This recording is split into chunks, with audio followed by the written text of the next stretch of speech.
All of my life, legalism has driven me crazy. I am very good with words. I am articulate. I can read a legal document and understand it. That does not mean I enjoy it. I am a person who leads my choices, my decisions based on principle.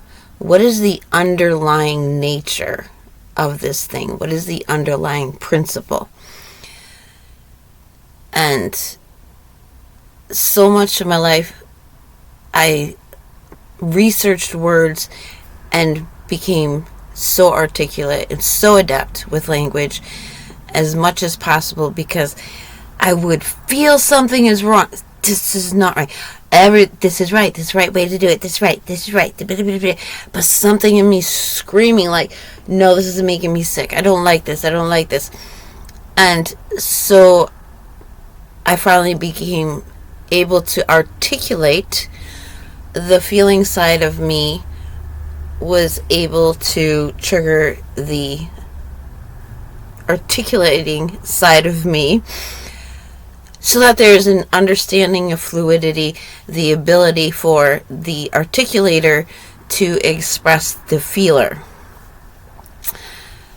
and figure out the reason for the feeling and give it an explanation that makes sense. So, I'm a hand talker, I know. But it helps express the flow of the idea. It aids. It's like, sign language isn't just about... It's about... In other words, this thing that I'm about to identify. B. You see, you can express a lot without... So anyways, legalism. So I'm just watching the headlines of the news, over the weekend. All of a sudden, there's all these gestures. All these nations are making peace with each other. And so, one day, India and Pakistan, there are bombs. Whether it's exchanged or one-sided, please get your legalism out the door. Principle. There is artillery fire going on. And the person speaking about it says, India and Pakistan were on the verge of war, and now they're coming to...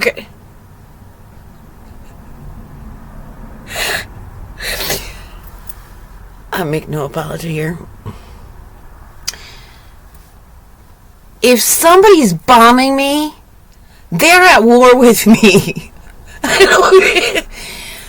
But in the legalist universe, nobody has written a declaration of war and provided it to the other party.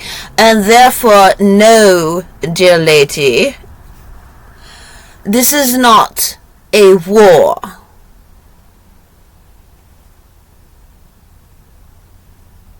I remember I was at this little play area with my children. They're in the sandbox.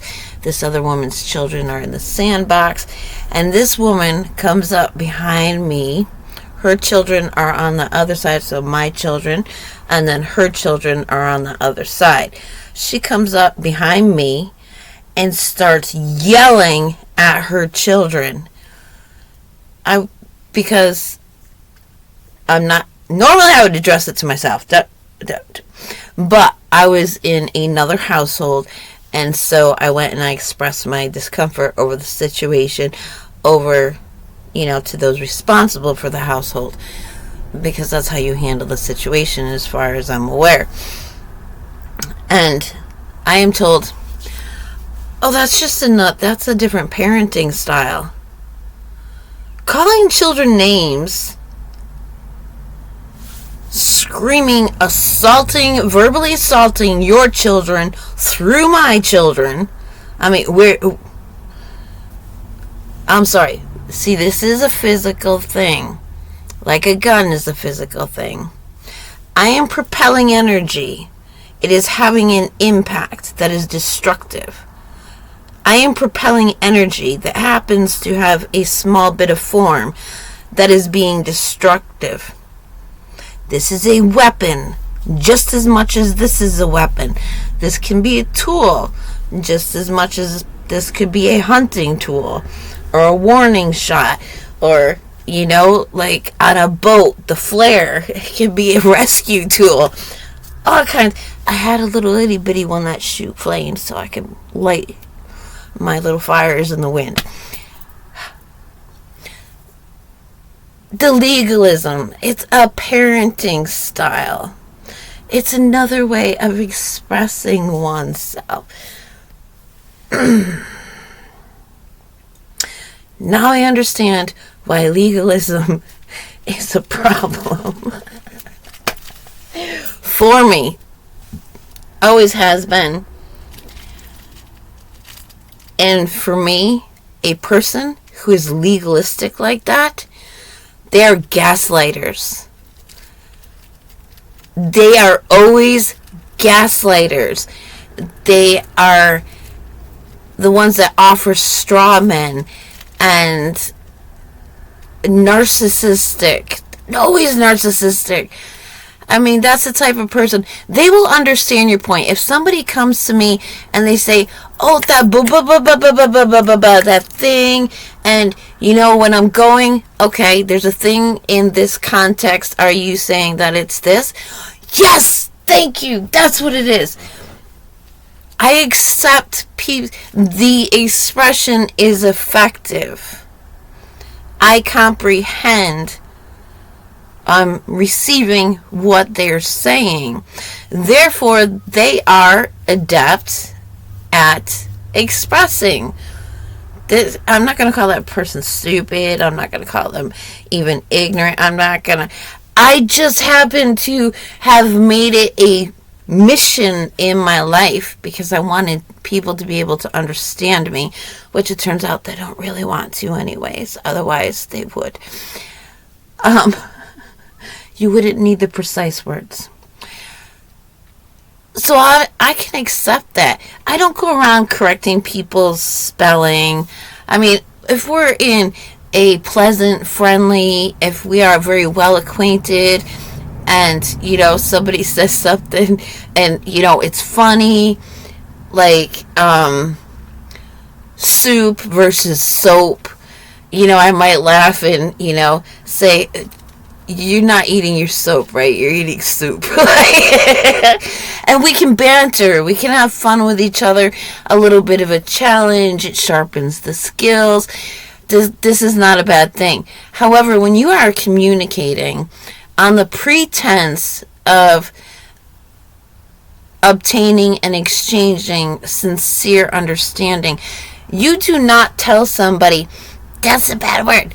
Like, I express that a certain character of historical note, the name would be Yeshua or Yahusha.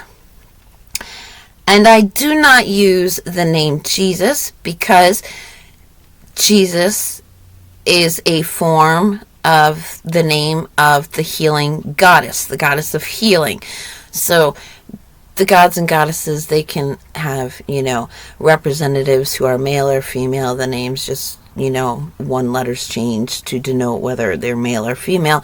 It does not change that the root of Isis, if that's pronounced right, that is translated to Jesus, is from Greek deity. And if you know anything about the Greek deities, there's an just about every culture, it's the sun dies and then resurrects and, you know, all of that stuff. So they basically say, hey, they're talking about our God, our deity. They just have a different name. So we can, that's our deity. So we'll just use our deity's name for that, And now their deity, which is basically our deity being with a different name, which we're going to rename to fit our names, we can now, that one will coalesce with our celebrations for our deities. And so there's no such thing as Christianity as Christendom purports.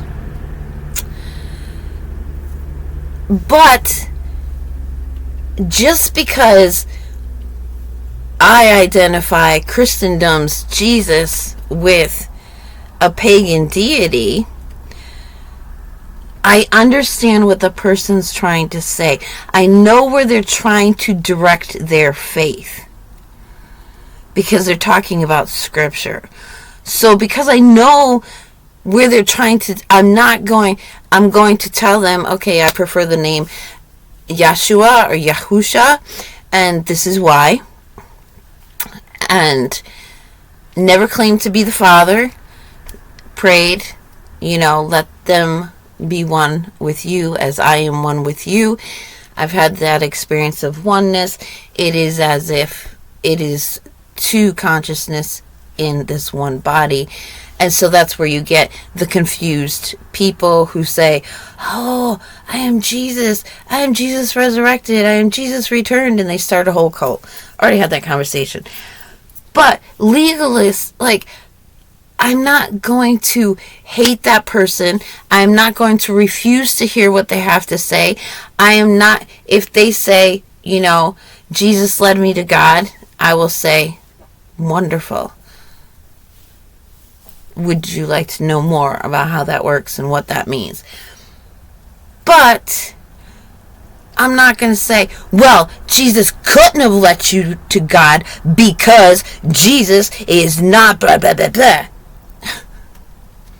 I'm sorry, but it was following the example that is called that of this person named Jesus that got co-opted. And they told me to obey the Sadducees and the Pharisees and the hierarchy within the Israelite nation there in Jerusalem. Do what they tell you to do, just don't do as they do, where they're being hypocrites.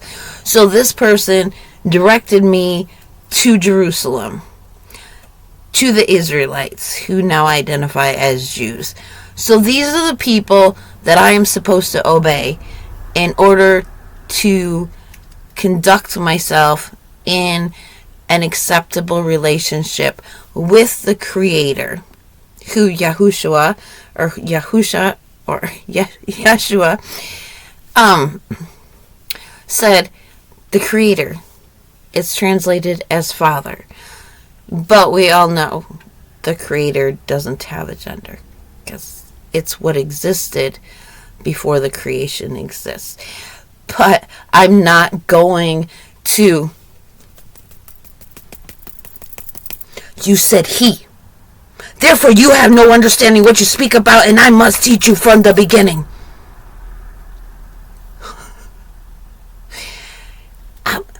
My prayers were answered in a most wondrous, miraculous way that led me to you. To respect your relationship with our Creator as the light of the world that carry the law, to provide the example as a people for the Creator's name, a wifely nation. You telling me I got the wrong guy? If somebody's talking to me and they're saying, Miss, I don't go, excuse me, what are you doing in my face? I am a Ms. I don't know, you don't even talk to me. You can't even identify me correctly.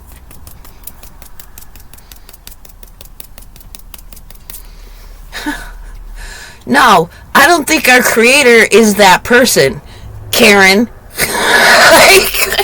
And I'm sorry for all the Karens out there. I know a very, very, very nice, loving, compassionate, gentle soul, very accommodating, very intellectual and perceptive Karen. I know one of those. I do. But you understand my point. So, don't be legalistic. And really, that is a bad habit. That's a bad thing for our culture to do. So, we'll think of something else. But yes, legalism is a serious problem when it comes to relationshiping. Because if a person is going to be legalistic in their relationships, they are in legal contract. They are not in deep covenant. Covenant requires an understanding and a level of exchange that the value is determined by the nature of the relationship. I cook a meal. It has monetary value to people outside the home. That same meal that has monetary value, I take that money and I translate the value to something in the home. What they saw value in food, my family may not see value in. And so then I take that money, I interpret it into food that does have very deep comfort value to my loved ones. So that is the nature of relationship. Whereas legalism, what you talking about? I made you dinner. That's my wifely duty. You can eat it or you can get out the door. That's legalism. That's a legalist relationship. That is a contractual relationship. That is not a covenant relationship. And so if we want covenant relationships within our community, our friendships, even our work relationships, do not have to be limited to legalities. If they're just transactions, and we've covenanted by choosing to live amongst a certain people to have a community relationship with them. And so that is the difference between a legalistic economic culture and a culture involving covenants and gifting for transactions. Grandma, she can't walk much, she can't get up and cook much, but she can knit all day long.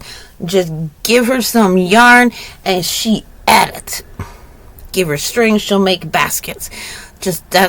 And it's more than our family can use. Hey neighbor,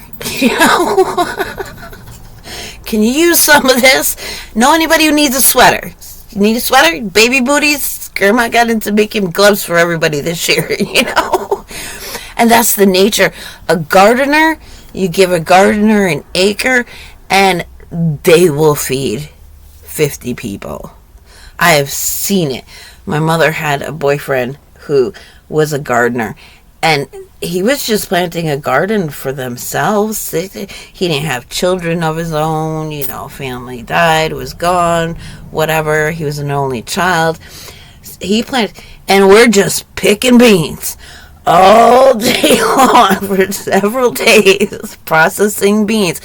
Know anybody who needs beans? Yeah, I think somebody down there does. Yeah, they'll eat the beans. That is the nature of relationshiping. That is the nature of community.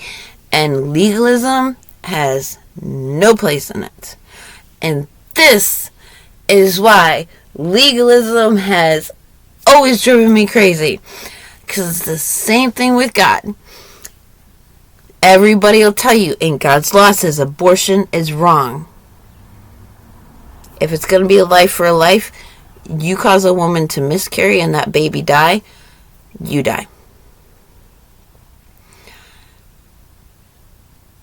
But then there's war. Make sure every last child, every last bit of livestock sought those fields so nothing grows, just completely devastate. David and Bathsheba ended up pregnant. And God said, I cannot let you have that child.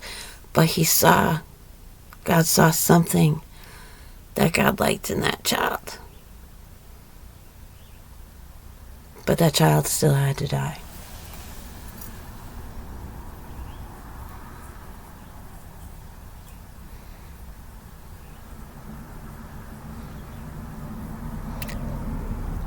Our Creator can create life in a womb, and He can take life from a womb. And the legalist is never going to see that.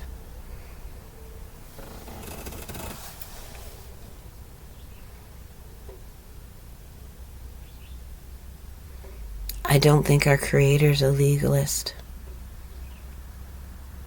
Otherwise, sacrifices would have been all that our Creator wanted. But what did our Creator say was wanted? The law was just, okay, this is how you go about honoring your father and mother. This is how you go about honoring the Creator. This is how you go about honoring the earth that you live on. This is how you treat the animals. So that all of creation, this is how you honor creation that you live in, that you are dependent upon. These are the details on how you go about it. But above all of those details, what takes precedence every single time? God's will, God's purpose, and love. Compassionate understanding of the other person, the other being, their circumstances. So, yep, that's how I don't like legalism. And it feels good to have that clear understanding from top to bottom and be able to express it. Indian and Pakistan were at war, my ass. Oh.